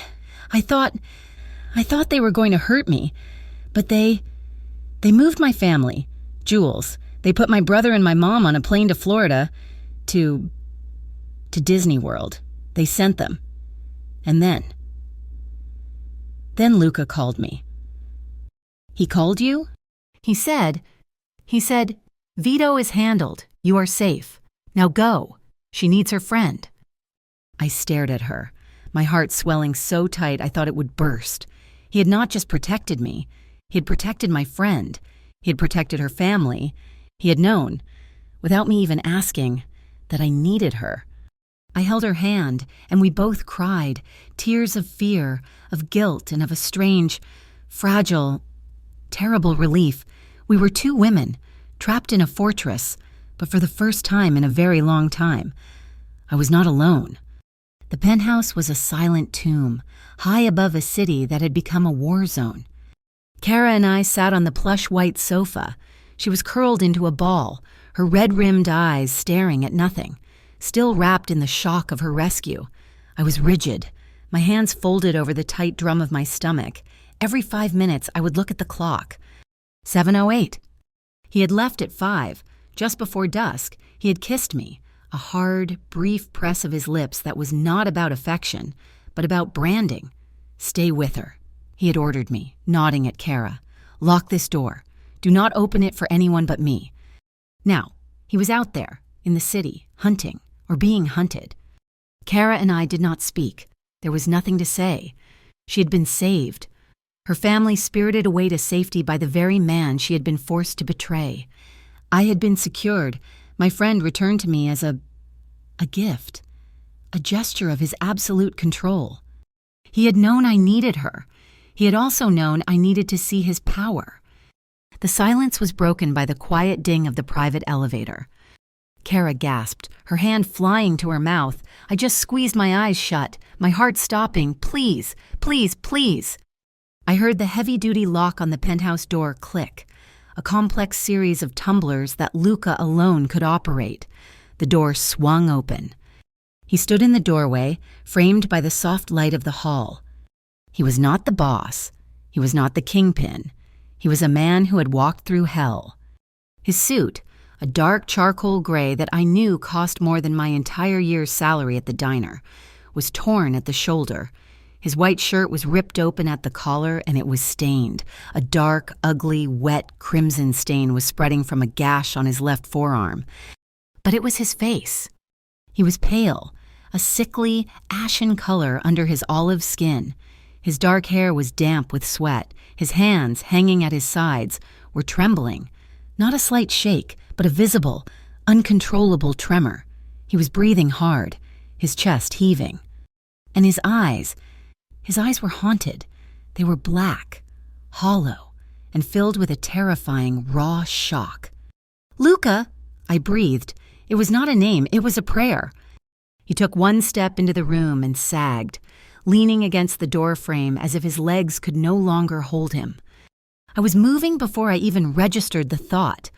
I ran to him, my hands fluttering, not knowing where to land, on his chest, on his arm. "Oh God, are you shot?" I whispered, my eyes fixed on the blood. It is not mine," he stammered, his voice thick.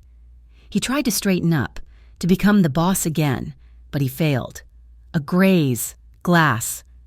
Kara, finally snapping out of her terror, ran to the pristine white bathroom. I heard her fumbling, opening cabinets. I put my hand on his chest, on the solid wall of muscle beneath his ruined shirt. His heart was hammering, a wild, frantic bird trapped in his ribs. "Julie," I whispered. "Juliet, Shh, I said. I was not a nurse. I was not a doctor. I was just the woman who loved him. I put my arm around his waist, taking some of his weight, and guided him to the sofa.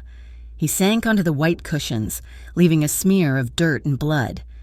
Kara ran back, her hands full, a bottle of peroxide, a roll of white gauze, a clean towel.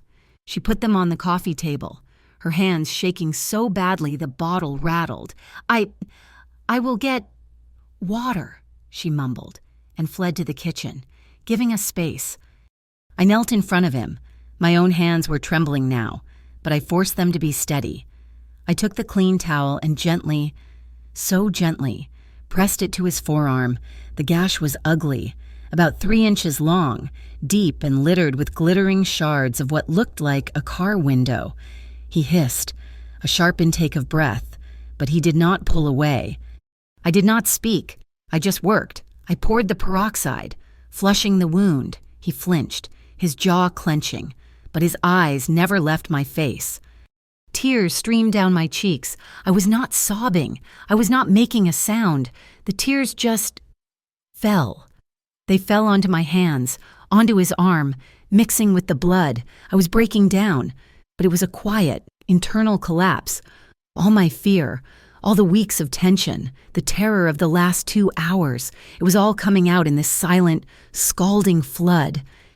"Juliet," he whispered, his voice raw. He reached with his good hand, his fingers trembling, and caught a tear on my cheek with his thumb. "Do not. I am fine." "What happened?" I whispered, my voice breaking. I wrapped the gauze around his arm, my movements clumsy but tight. The trap. Did it work? "It worked," he said, his voice hollow. He stared at the wall, seeing something I could not. He came, just like we knew he would, the decoy van. He hit it, hard, at the parking garage at St. Jude's. "And we were waiting," he said, his voice flat. It was loud, fast. They were not expecting us. They were expecting a driver and 2 guards. They got my men, 20 of them. He described it, but his words were clipped. He was not telling me about the violence. He was telling me about the result, the sound of gunfire. He said, echoing off the concrete, so loud it was a physical weight, the smell of cordite and gasoline, the chaos. "I had him," Lucas snarled, the boss slipping back into his voice for a second. "I had him, Juliet, cornered. His men were handled. It was just him. I had my gun on him." He leaned forward, his elbows on his knees, his head in his good hand. I told him, you come near her again. You come near my family, and you die screaming. I told him.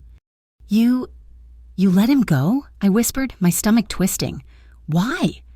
"He was wounded," Lucas said, his voice thick with a self-loathing I had never heard. "A shot to the shoulder. He was on the ground. He was beat, but he looked up at me, and he smiled. Juliet." A cold dread, colder than any I had yet felt, washed over me. "What did he say, Luca?" Luca lifted his head. His haunted eyes met mine. He said, "You think this is about you. You think she is just your secret." He was bleeding, and he was laughing. He said, "I do not need to take her, you stupid bastard. I just need to tell them. The commissioner, the men in Naples, the men in Chicago. I will tell them all that Luca Romano, the great boss, has a weakness, a child, an heir. I will put a target on her back so big, every gun in the world will be pointed at her. You cannot kill me, Romano, because the moment you do, the letter goes out, and she becomes the most valuable and the most hunted woman in the world." I stopped breathing. This was not about Vito anymore. This was not about one rival. Vito had not just created a threat, he had created a bomb, and he was holding the detonator. He escaped?" I whispered. "He got away," Luca confirmed, his voice dead. "Wounded, but he got away, and the threat is real. He's not bluffing, he will do it." I stared at him, the man who had promised to protect me, the man who had sworn no one would ever hurt me, and in one night his enemy had outmaneuvered him, checkmated him, and put a death sentence on me and my unborn child. I finished wrapping his arm. I did not say, "It is okay." I did not say, "We will be fine." I just stood up, my hands still covered in his blood. I looked at him, this powerful, broken man, and I felt nothing. Not fear, not anger, just a vast, empty, cold surrender. "Go," I said, my voice as hollow as his. "What?" "Kara's in the kitchen. Go, wash your face. I will clean this up." He looked at me, searching my face, expecting, I do not know what, hysterics? An argument? He found nothing but emptiness. He nodded, once, and stood. He was unsteady on his feet. He walked to the bathroom, leaving me alone with the bloody towel and the empty peroxide bottle. I did not clean it up. I walked past Kara, who was standing by the sink, her face white. I went into the bedroom. I locked the door. He came in 10 minutes later. He had a key. I was standing by the window, My arms wrapped around my stomach, just watching the city. He had changed. He was in a black t-shirt and soft gray sweatpants. His arm was bandaged. His hair was wet. He looked young. He did not speak. He just came up behind me. He did not touch me. He just stood there, his body heat a palpable force at my back. "I failed you," he whispered. "Yes," I said. The honesty of it hung in the air. "He will not stop," I said, not a question. "No, he will not stop. And now, he has an army, the entire network. They will all want a piece of my legacy." He had backed me into a corner. He had backed us into a corner. There was no running. There was no hiding. The only safe place on earth was the very center of the storm. It was him. I turned around, slowly. I looked at his face, at the exhaustion in his eyes, at the slight tremble still in his hands. He was not a god. He was not a king. He was just a man who was in over his head, a man who was terrified, a man who was bleeding. And I loved him. My surrender was not to the fear. It was to him. It was to us. I put my hands on his chest. His heart was still beating too fast. "You are trembling," I whispered. I cannot stop," he admitted, his voice raw, the shock, the adrenaline. I saw him smile, Juliet, and all I could see was you, bleeding. "I am right here," I said. "I am not bleeding. I am right here." I rose on my toes and I kissed him. It was not a kiss of comfort. It was a kiss of total, absolute surrender. It was hungry. It was desperate. It was a physical, primal need to prove we were still alive. My mouth crushed against his, and he groaned, a low, broken sound. His arms came around me, his bandaged one and his good one, and he pulled me so tightly against him. I was lifted off my feet, my legs wrapped around his waist, not in seduction, but in desperation, anchoring myself to him. He was the only solid thing in a world that was dissolving into fire. His hands were in my hair, gripping me. His mouth Devdek, his mouth never parted from mine. This was not a kiss. It was a vow. It was a promise that if we were going to go down, we were going down together. It was a raw, primal claim. "You are mine, I am yours, and to hell with the rest of the world." He carried me to the bed, his mouth never leaving mine. We fell onto the sheets, a tangle of limbs, a frantic mess of need. This was not the gentle, slow lovemaking of before. This was not about whispering names. This was a battle against the fear, against the world, against Vito. His hands were everywhere, but they were trembling. His touch was hungry, but it was also reverent. He kissed my face, my neck, my shoulders, his mouth hot and desperate. "Mine," he whispered over and over, like a prayer. "Mine, mine, mine." I clung to him, my nails digging into his shoulders. I met his hunger with my own, a fierce, desperate need to feel him, to feel life. We came together in a rush of heat and a clash of bodies, a silent scream of defiance against the dark. It was the only answer we had left. Afterward, we lay in the dark, our limbs tangled, the sheets soaked, our bodies slick with sweat, his chest heaved beneath my ear. The only sound in the room was our breathing, harsh and ragged, slowly returning to normal. I was not afraid anymore. I was not anything. I was just his. He was quiet for a long time, his good hand no longer trembling, stroked my hair, his touch infinitely gentle now. "I promised you a seal," he said, his voice quiet, almost a rumble in his chest. He moved, slightly, reaching for the nightstand. I heard a small click. He pulled his hand back. In his palm was a small, black velvet box. My heart did not leap. It just watched. This was not a proposal. This was the fulfillment of a contract. He did not give me the box. He opened it. Inside, on a bed of black satin, was not a ring. It was a chain, thick and heavy, made of old, dull gold, and on it was a medallion. It was the size of a $50, heavy, ancient. Engraved on its surface was a crest, a lion rampant with a crown, the Romano family crest. I recognized it from the one carved into the stone of his fireplace. He took it out. It was heavy. He did not put it around my neck.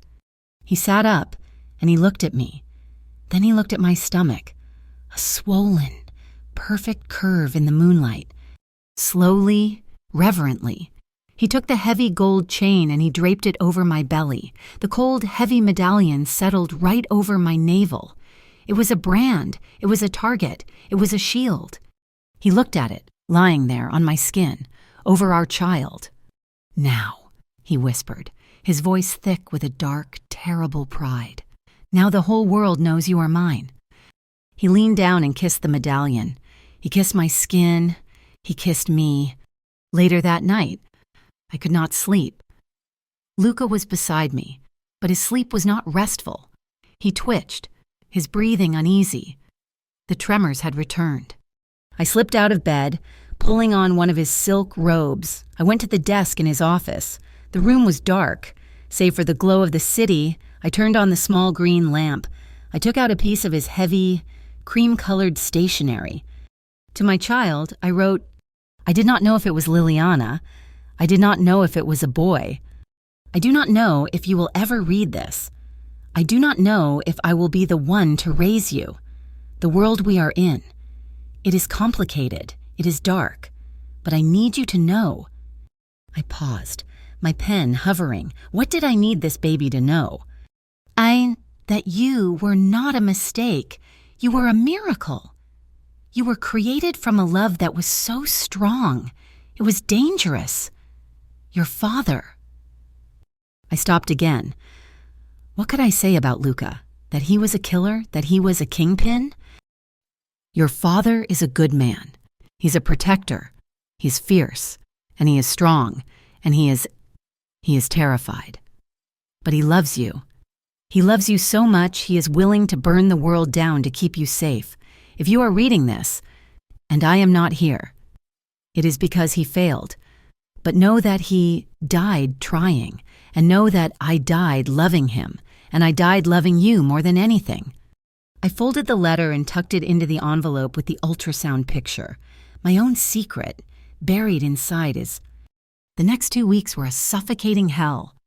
Luca became a ghost again, but this time, he did Vito not leave the penthouse. He turned it into a command center.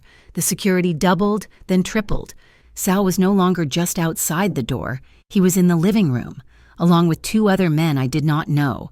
They were quiet. They were armed, and they never, ever relaxed. He had Dr. Evans, my OB, put on a retainer. She was essentially moved into an apartment 5 floors below us. She was on call, 24/7. "No more clinics," he had declared. "No more vans. No more leaving. She stays here. You come here." He had background checks run on everyone.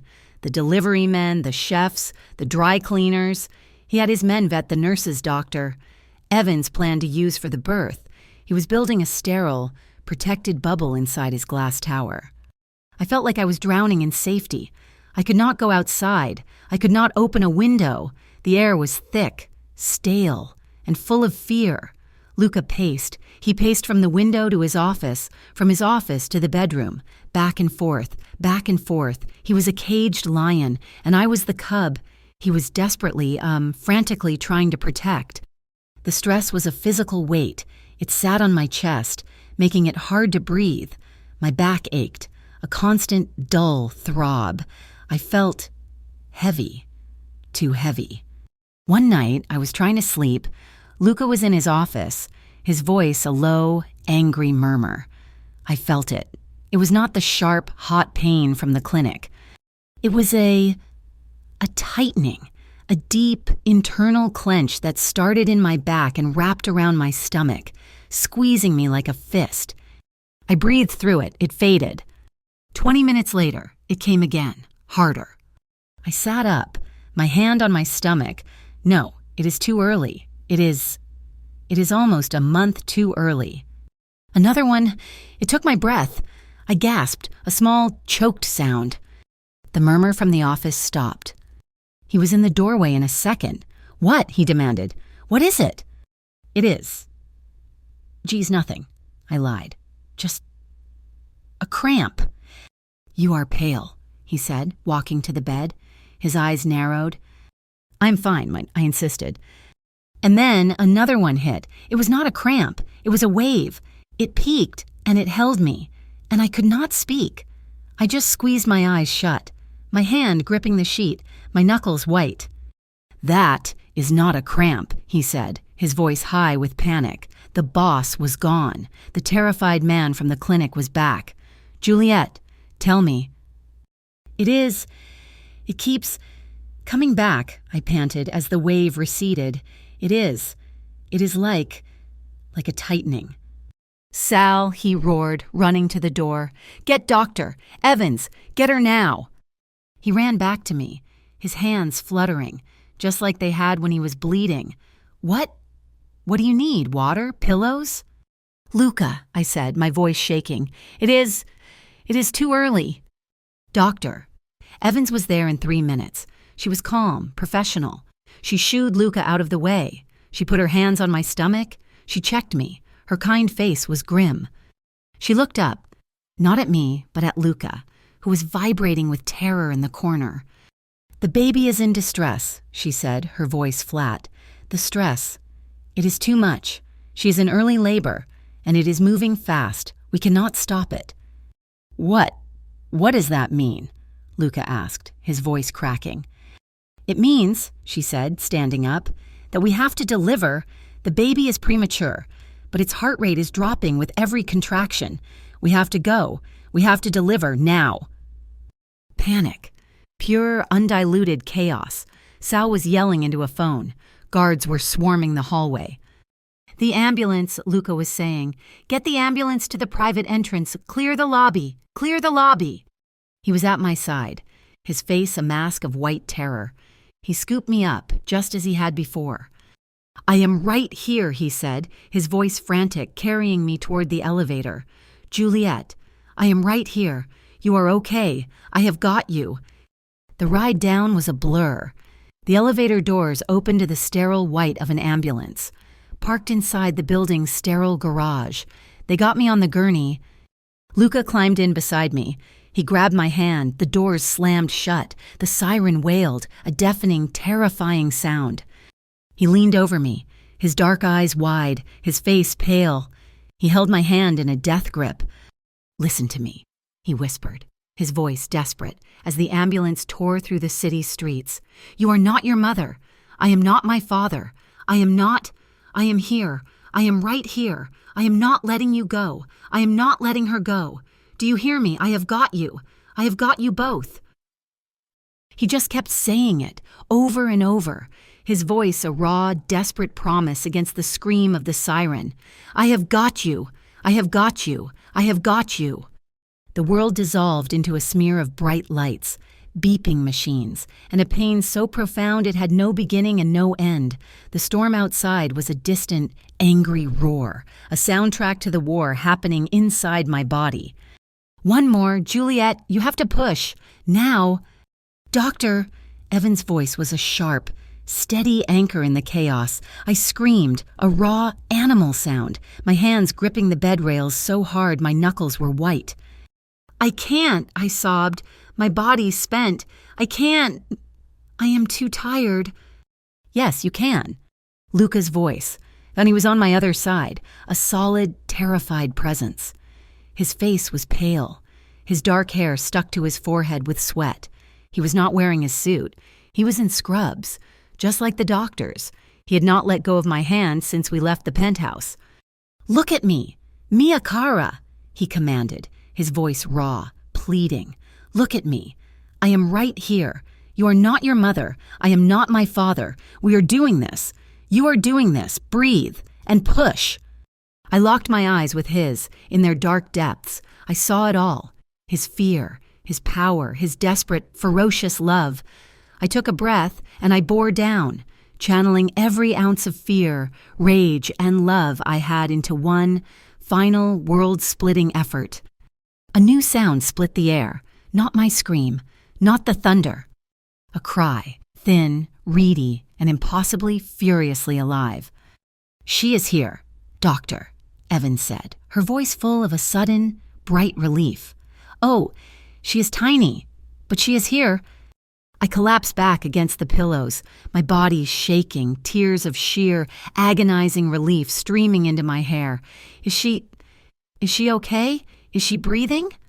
"She is perfect," a nurse said, and I saw a small impos request, bundle being cleaned, lungs are strong, she is just impatient. "Luca?" I whispered. He had not let go of my hand, but he was staring at the small, writhing bundle as if he had seen a ghost. His shoulders, the ones that carried the weight of the city, were shaking. "Do you want to hold her, Dad?" the nurse asked. He could not speak. He just nodded, his throat working. He let go of my hand and held out his own, the large, calloused, trembling hands that had held guns and signed orders and touched my face. The nurse placed the bundle in his arms. He looked down at the tiny, red, screaming face. He looked at the perfect miniature fingers. He looked at her and his entire world, the entire Romano Empire, tilted on its axis. She is so small," he whispered. His voice, the one that commanded armies, broke. It shattered into 1,000 pieces. I watched him, my heart swelling so tight it hurt. "What is her name?" I whispered, though I already knew. He looked at me, his eyes overflowing, the tears tracing a path down his sharp cheekbones. "Liliana," he breathed. It is Liliana." He had his daughter. He had his family. The door to the delivery room slammed open. It was not a nurse. It was Sal, his face ashen, his hand inside his jacket, on his gun. "Boss," he panted, his eyes wide with terror. "He's here. Vito, he's in the hospital. He used a dozen corrupt uniforms. They are on this floor." The world snapped back into its cold, hard focus. The tender moment evaporated, replaced by the smell of ozone, of imminent death. Luca did not panic. He did not yell. He changed. I watched it happen. The father, the man with tears on his face, vanished. In his place, in the blue hospital scrubs, stood the kingpin. His face went blank. His eyes turned to black ice. He looked at me. He leaned down and kissed my forehead. He looked at the tiny, crying baby in his arms. He kissed her, a gentle, reverent press of his lips to her downy head. "Give her to the nurse," as he ordered Sal. "Boss? Give her to the nurse," he commanded, his voice a low, lethal whisper. He transferred Liliana to the stunned nurse's arms. "Lock this door," he said to Dr. Evans. "Put every machine you have in front of it. Do not open it for any reason. Do not open it for me. You open it when the police, the real police, tell you it is clear. Do you understand?" Dr. Evans, to her credit, just nodded, her face pale but resolute. "Luca," I whispered, my hand outstretched. "Luca, no, do not leave me." He turned back to me. He put his hand on my cheek. "I am not leaving you," he said, his voice terrifyingly calm. "I am ending this. I have got you. I promised you. I am going to fix it." He turned to Sal. "Where?" "Parking garage. He is trying to cut the power," Sal said. Luca nodded. He did not look back. He and Sal slipped out the door, and I heard the sound of the heavy, magnetic lock clicking shut. I was alone with my newborn daughter, in a room that had become a bunker, while a war raged just outside the door. I must have passed out. The blood loss, the adrenaline, the sheer, crushing exhaustion, it all pulled me under. The sounds of the hospital, the frantic energy, the distant, muffled pops I had tried to convince myself were thunder, they all faded into a deep, dreamless black. The world that rushed back in was not one of sirens and steel. It was quiet. I woke to the gentle, rhythmic beep of a monitor. The storm was over. The rain had stopped. The room was dark, lit only by the soft, yellow glow of a single lamp in the corner. My body ached, a deep, hollow soreness, but the tension, the crippling fear, It was gone. The air in the room was still. Juliet? I turned my head, wincing. He was there. He was sitting in the visitor's chair, the hard, uncomfortable one. He was not in the scrubs. He was not in a bloody suit. He was in a soft, clean, dark sweater and jeans. His hair was damp, as if he had just showered. His arm, I could see, was rebandaged. And he was holding her. He was not just holding her. He was cradling her. He had her tucked against his chest, her tiny body lost in the fabric of his sweater. He was rocking, a slow, gentle, unconscious movement. She was not crying, she was asleep. He was whispering. I held my breath, listening. And she had this garden, he was whispering, his voice a low, soft rumble, his lips near the baby's ear. Just lemons, nothing but lemon trees. She used to say it was the only piece of Sicily she could keep. She was beautiful, just like you, and just as strong. He was telling our daughter about his mother. Luca, I whispered. His head snapped up, his dark eyes found mine in the dim light. A profound, bone-deep relief washed over his face. He looked shattered and whole, all at once. "You're awake," he breathed. Is it over?" I asked, my voice a dry rasp. "It is over," he said. He did not elaborate, and he did not need to. I knew, from the stillness in his face, from the absolute finality in his voice, that Vito Mancini was gone. He had not just been defeated, he had been erased. I learned later, in bits and pieces, what had happened. Vito, wounded and desperate, had made his last, mad play. He had used corrupt cops to storm the maternity ward, but Luca was waiting. His men had intercepted them. The final confrontation had happened in the concrete canyon of the parking garage. It was just the two of them. In the driving rain, Vito, cornered, bleeding, had played his last card. You cannot even protect her name," Vito had spat, clutching his shoulder. That bastard. Liliana, I will tell the world. Liliana Romano. And they will hunt her. He had threatened her by name. There was no trial. There was no mercy. Luca had ended it.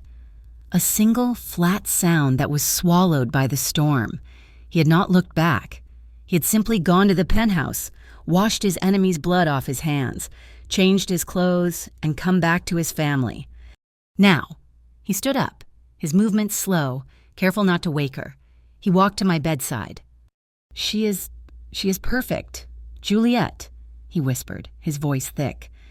I know, I said, my own tears starting. He looked at me, this killer, this kingpin, this man who had just executed his rival. And he was just a father, terrified and awestruck. I am so tired, I whispered. I know, he said. Go to sleep. I have got you. I am not leaving. I am right here. He sat back down in the chair, our daughter asleep on his chest, and for the first time in almost a year, I was not alone. I was not Jenna Martin. I was not a waitress. I was not a victim. I was a mother, and I had a family. I closed my eyes and I slept. I did not wake up in the city. I woke up to the smell of pine and damp earth. I was in a bed so soft I felt like I was floating. The room was not glass and steel. It was wood, warm and golden, with a high, beamed ceiling. A fire crackled in a large stone fireplace. I sat up. I was wearing a soft, silk nightgown. My body felt better, weaker, but better. The doors to a wide balcony were open. I stood, my legs a little shaky, and walked out. The city was gone. There were no sirens, no concrete, no glass towers. I was surrounded by mountains, their peaks shrouded in a soft, white mist. Below me was a valley, a river, a vast, quiet forest. The air was so clean it hurt my lungs. It is beautiful, is not it? Luca's voice. He was standing at the other end of the balcony, a steaming mug in his hand. He was in a thick, knitted sweater. He looked peaceful. Where are we, Luca? A place my grandfather built, he said, walking toward me. About 3 hours north. No one knows about it. No one but my inner circle. How long have I been here? 2 days, he said. You slept. The doctor said it was the best thing for you. She is here. Doctor, Evans, and a nurse, and Liliana. He gestured inside. I saw her then. A beautiful dark wood bassinet by the fire. She is safe? She is safe, he confirmed. Vito is gone. The immediate threat on Neo is handled. The men who followed him are either gone or they have sworn fealty. It is over. I looked out at the mountains. It was over. The war was over. Juliet. I turned. His face was serious. He did not touch me. I promised you a seal of protection, he said. You have it. You are a Romano. She is a Romano. No one will ever touch you again. He paused, taking a deep breath. And now, I am offering you your freedom. I stared at him. What? This life, he said, gesturing to the mountains, to the unseen guards I knew were patrolling the woods. This is a cage, a bigger, prettier cage, but it is still a cage. I love you so much, but I will not be your father. I will not be my father. I will not be the man who makes you fade. He reached into his pocket and pulled out, not a medallion, a set of keys, and a passport. This is for you, he said, his voice thick. There is a car in the garage. There is an account. More money than you could ever spend. A new name, a real one, for you and for Liliana. You can go. Right now, you can go to Paris, to London, to anywhere. You can be free. You can raise our daughter away from all of this, away from me. He was offering me an escape, the escape I had been trying to find from the very beginning. I looked at the keys, I looked at the mountains, I looked at the passport. Then I looked at his face, at the agony in his eyes. He was offering me the one thing that would destroy him, his one true, final act of love. I did not take the keys. I stepped closer. I put my hand on his chest. I felt his heart, steady and strong beneath my palm. I spent my whole life disappearing. I whispered, I was a ghost. I was running from everything. I was so afraid of being trapped, of fading away, like my mother. I looked up into his dark, vulnerable eyes, and then I met you, and you were the only person who ever saw me. You were the only person who did not let me. I reached up, and I touched the scar on his forearm, the one the glass had left, the one I had bandaged. I traced it with my finger. I leaned in, and I kissed it. I am not running anymore, I whispered, my lips against his skin. I am not fading, and I am not leaving. I kissed his knuckles, the ones marked by a life I would never understand, but one I was no longer afraid of. I kissed the pulse in his throat. Thank you, I whispered, for not letting me disappear. His hands, shaking just as they had that night, came up to cup my face. He pulled me in, and he kissed me. It was not a kiss of passion or of surrender. It was a kiss of peace, a kiss of home. Later that night, the world was silent. The fire crackled, casting a warm, golden glow over the wooden room. The candles on the dresser flickered. We were in bed, tangled in the sheets, but it was different. We were not clinging to each other. We were just resting. I was curled against his side, his arm heavy and warm over my waist. And on the nightstand beside the bed was the baby monitor, a small, glowing green light. From it, we could hear the soft, tiny, rhythmic breathing of our daughter, asleep in her bassinet by the fire. We lay there for hours, in the candlelight, not speaking, just listening to her breathe. Outside, I knew guards were patrolling the perimeter. The fortress was secure, but in here, in this quiet mountain room, a family had finally begun. Thank you so much for listening to this story. We would love to know where you are listening from, so please drop a comment and say hello. Be sure to subscribe to Mafia Romance Stories for more chapters and new adventures. And finally, let us know your thoughts on Luca and Juliet's journey. We cannot wait to read what you think.